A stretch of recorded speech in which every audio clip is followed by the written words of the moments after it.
आजच्या व्हिडिओमध्ये अगदी कमी साहित्यात आणि झटपट तयार होणारी अशी चवदार भाजी मी तुम्हाला करून दाखवणार आहे।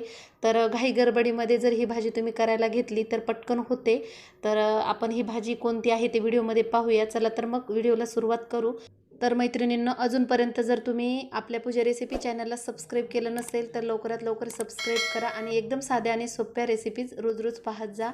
तर व्हिडिओला सुरुवात करण्या अगोदर पूजा रेसिपी या आपल्या चॅनलमध्ये सर्वांचे पुन्हा एकदा मनापासून स्वागत।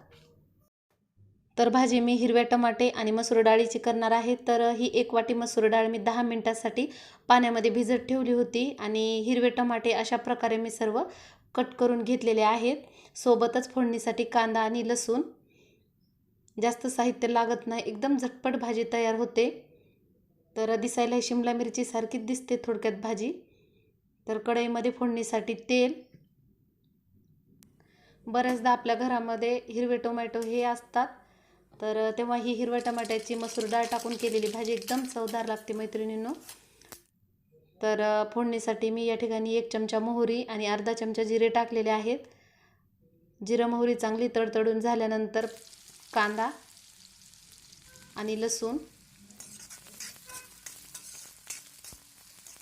कांदा चांगला तेलामध्ये तळून घ्यायचा, म्हणजे थोडासा लालसर होईपर्यंत। तर कांदा आपला हे पहा अशा प्रकारे थोडासा लालसर झालाय।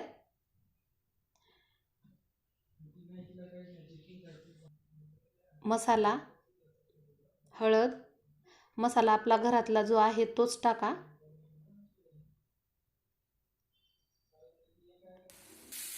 आता यामध्ये हिरवे टमाटे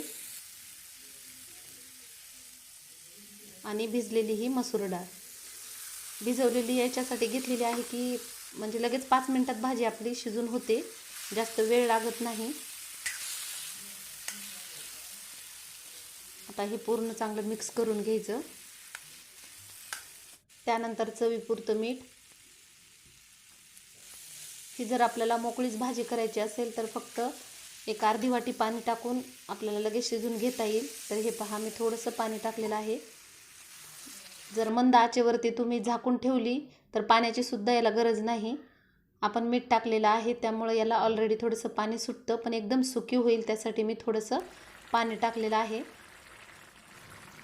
भाजीवरती आपल्याला झाकण ठेवायचं नाही, कारण ही लोखंडाची कढई असल्यामुळे काळपटपणा येतो भाजीला, त्यामुळे याच्यावरती मी झाकण ठेवलेलं नाही। अशीच भाजी आपल्याला शिजून घ्यायची आहे।